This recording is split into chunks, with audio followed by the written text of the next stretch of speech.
One of the great things about my program is that you don't have to set aside a whole bunch of time in your already busy life to train with your dog.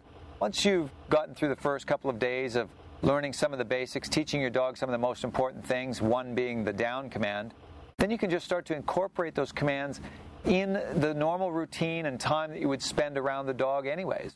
If you're making your dinner, you're standing in the kitchen, give your dog a down command. You're sitting down for dinner, put your dog's bed out and tell the dog to lie down and stay while you eat. So you're nearby, you can see what the dog is doing if the dog breaks a command. So you have to stand up from your chair a couple of times, make a couple of corrections here and there. But it gives you the chance to start to incorporate this into your routine and show the dog that anytime, anywhere you are, you're always in control. Then you can start to get excited about how you can take this out into the real world, into your normal life, and bring your dog along. If you go to the bank, you put your dog down, you tell them to stay. There's lots of places that they don't mind you doing that. If you're out working in your fields or just doing recreation type things, give your dog a down command, make them stay while you do things that you have to do.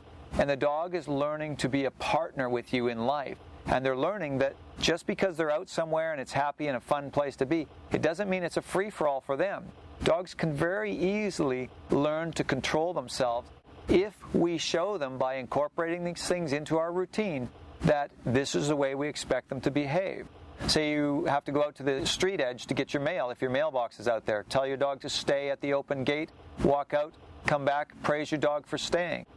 If you're doing the vacuuming in the house, put your dog in it down, vacuum around. If the dog is not comfortable with certain items like the vacuum, it's a great way to teach your dog to become desensitized to those things by making them hold a down command. They've got something else they have to think about. When you're mowing your lawn, when you're washing your car, start to get a bit creative. It becomes fun to think how many different places and situations you can bring your dog to. As you gain confidence with your dog and you start to see how they're responding, you will give them more and more freedom because you can see that they've earned it and that you do have confidence that they're not going to run off willy-nilly like the average dog would. A more advanced situation that I like to do is when I go to a coffee shop, take one or a number of dogs with me, put them outside, tell them to stay, go in and come back out, and my dogs are still there. You can always, again, work this situation initially with two people so that one person is outside standing a ways away from the dog to give them that chance to do things on their own, but they're still under a watchful eye while the other person goes in and gets the coffee.